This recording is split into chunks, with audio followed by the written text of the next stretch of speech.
So one of the things that we really love about woofing is the variety of our day-to-day. Being outside every day is a big bonus, but we get to do lots of things that you do over and over, like planting and hoeing and weeding, all kinds of stuff like that. But we also love the fact that from time to time we get to do special projects. And this behind us here is something that we've been building the last nearly 2 weeks.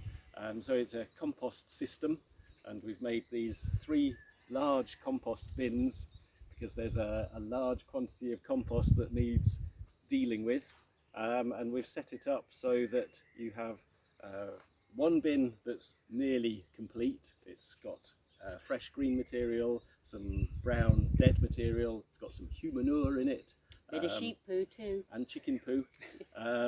And so that's nearly ready to cover up and just leave to turn into compost. There'll be another bin that will have compost that's ready to use. We don't have any of that just yet. And then there'll be a third bin that's actively being added to and developed as we go.